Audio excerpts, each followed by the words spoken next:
আজ আমরা কথা বলবো 2026 সালের বলিউডের সবচেয়ে আলোচিত হরর কমেডি সিনেমা ভূত বাংলা নিয়ে। ছবিটি পরিচালনা করেছেন কমেডি সাম্রাজ্যের সম্রাট প্রিয়দর্শন, আর মূর্খ চরিত্রে অভিনয় করেছেন অক্ষয় কুমার। আর এই খবরটা কিন্তু কম উল্লেখযোগ্য নয় যে প্রায় 1.5 দশক পর এই জুটি আবার একসঙ্গে কাজ করতে ফিরেছে। প্রিয়দর্শনের হেরাফেরি, বাগামবাগ, ভুল ভুলাইয়া সিনেমাগুলোতে অক্ষয় কুমারের কমেডি দেখে আমরা বড় হয়েছি, আর সেই জুটি ফিরেছে এক ভয় কমেডির গল্প নিয়ে, যার নাম ভূত বাংলা। শুধু তাই নয়, এই সিনেমাটি বিশেষ কারণ এতে শেষবারের মতো পর্দায় দেখা গিয়েছে প্রবীণ অভিনেতা অশরানীকে, যিনি আর আমাদের মধ্যে নেই, কিন্তু অভিনয় দিয়ে চিরকাল বেঁচে থাকবেন। সিনেমাটি 2026 সালের 16ই টিপায় এবং 17 এপ্রিল থেকে সারা ভারতে ব্যাপকভাবে প্রদর্শিত শুরু হয়। গল্প শুরু হয় একটি কাল্পনিক শহরে, নাম মঙ্গলপুর, উত্তর ভারতের পাহাড়ি পথের কাছে অবস্থিত এক দূরবর্তী গ্রাম। লোক মুখে মুখে বেড়ায় এই গ্রামে বিয়ে করা মানেই ডাকাডাকি মৃত্যুর, কারণ এখানে আছে ভয়ঙ্কর এক আত্মা বধূসুর। বিয়ে করার সময় বধূদের হরণ করে নিয়ে যায়, তাই কয়েক যুগ ধরে মঙ্গলপুরে কেউ বিয়ে করে না।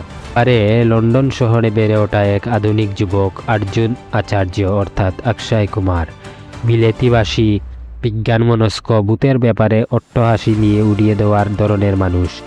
হঠাৎ খবর আসে মারা গেছেন তার দাদু, আর উত্তরাধিকার সূত্রে অর্জুন তার বোন মীরা পেয়ে যায় বিশাল এক প্রসাদ। সেই প্রসাদের নাম ভূত বাংলা।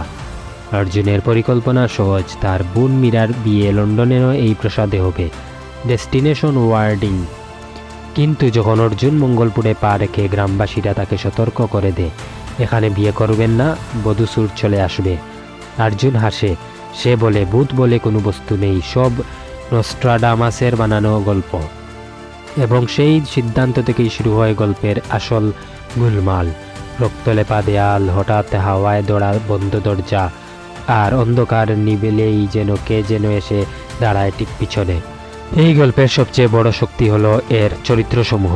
অক্ষয় কুমার ছাড়াও আছেন আরও অনেকে। প্রথমে আছেন তাবু, তিনি এখানে যশোদা নামের এক চরিত্রে অভিনয় করেছেন, এক রহস্যময়ী নর্তকী যিনি অতীতের গল্পের চাবিকাঠি। আছে কমেডির দুই জোকার, পরেশ রাওয়াল এবং রাজপাল যাদব। পরেশ রাওয়াল এখানে এক দারুণ মজার ওয়েল্ডিং পেনারের চরিত্রে, আর রাজপাল যাদব সহকারী বাল্লি হয়ে এসেছেন। তাদের সংলাপে ছুড়াছুড়ি, ভুল বুঝাবুঝি আর অক্ষয় কুমারের মতো হেরাফেরি স্টাইলের তর্ক বিতর্ক দর্শককে হাসতে বাধ্য করে। ওয়ামিকা গাব্বি অভিনয় করেছেন প্রিয়া চরিত্রে, কিন্তু আসল টুইস্ট হলো তিনি আসলে প্রিয়া নাকি তার মৃত যমজ বোনের চিত্রা। সিনেমার এক পর্যায়ে এই সত্য ভেঙে যে অর্জুনের সঙ্গে সময় কাটানো মেয়েটি আসলে প্রাতাত্মা ছিল। তাছাড়াও আছেন যিশু সেনগুপ্ত, আরও অনেকেই। অক্ষয় কুমার এখানে শুধু কমেডি করেননি, দারুণ অ্যাকশনও করেছেন। এবার একটু অতীতে ডুব দেওয়া যাক। সিনেমার মাঝামাঝি সময়ে যখন ঘটনা জটিল আকার ধারণ করে, তখন ফ্ল্যাশব্যাকে আমরা জানতে পারি বধূসুর আসলে কে। মূল গল্পটা হলো, এক সময়ে যশোদা নামের এক সুন্দরী বাঙালি নর্তকী বাস করতেন মঙ্গলপুরে। তিনি প্রেম করতেন বসুদেবের অর্থাৎ যিশু সেনগুপ্তের, কিন্তু অক্ষয় কুমারের ডুয়েল রুলে গোপনে যশোদাকে ভালোবাসতেন। মাধব জানতে পারেন যে যশোদা ও বসুদেবের সম্পর্ক গভীর। হিংসায় ও প্রত্যাখ্যানের যন্ত্রণায় মাধব তন্ত্রমন্ত্রের সাহায্যে বসুদেব নামের এক ভয়ঙ্কর দানবকে আহ্বান করে। সেই দানব সাহায্যে সে যশোদাকে জোর করে বিয়ে করে, কিন্তু দানবকে একবার ডাকলে তাকে নিয়ন্ত্রণ করা যায় না। বসুদেব হয়ে ওঠে এক অমোঘ অভিশাপ। মাধব নিজেও এই শক্তির দাস হয়ে যায়। এই ফ্ল্যাশব্যাকটি সিনেমার দ্বিতীয়ার্ধকে সম্পূর্ণ পাল্টে দেয়। তখন শুধু ভূতের ভয়ে তাকে না, তাকে তন্ত্রমন্ত্র, ব্ল্যাক ম্যাজিক আর অমীমাংসিত পুরনো প্রতিশোধের ইতিহাস। সিনেমার শেষের দিকে এসে ঘটনা দ্রুত ঘুরপাক খায়। অর্জুন আবিষ্কার করেন যে বসুধার আসলে পুরোপুরি অলৌকিক কিছু নয়, বরং এর পিছনে রয়েছে মানবিক চক্রান্ত। দেখা যায় আচার্য সহ আরও কয়েকজন আত্মীয় মিলে বসুধার গল্পকে ব্যবহার করেছেন প্রসাদের সম্পত্তি হাতিয়ে নেওয়ার জন্য। তারা সুড়ঙ্গ পথ, প্রযুক্তির আলো আর কস্টিউম ব্যবহার করে ভূত সাজে। কিন্তু এখানেই আসল টুইস্ট। যখন আমরা ভাবি আহা এত বুদ্ধির খেলা, তখন সত্যিকারের অতিপ্রাকৃতিক শক্তি মাথা ছাড়া দিয়ে উঠে। পুরনো যে সকল বধূ নিখোঁজ হয়েছিল তাদের প্রেতাত্মার জেগে উঠে। তাদের মধ্যে একজন চিত্রা অর্থাৎ ওয়ামিকা গাব্বি, যে তার বোন প্রিয়ার খুঁজে এসেছিল, সেও আসলে ভূত। ক্লাইম্যাক্সের অর্জুন তার আসল বাবা মাধবের সামনে দাঁড়ায়, মাধব এখন বধূ সুদের দাস।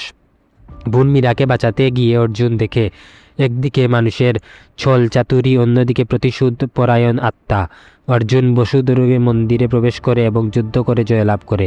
তবে সব ঠিক হয়ে যাওয়ার পরেও সিনেমার শেষ দৃশ্যে একটি ছায়া আলোর বিপরীতে নড়তে দেখা যায়, যেন বোঝা যায় অভিশাপ কখনো যায় না, শুধু অপেক্ষা করে। এখান থেকেই বোধ হয় ইঙ্গিত দেওয়া হয় ভূত বাংলা 2 তৈরির।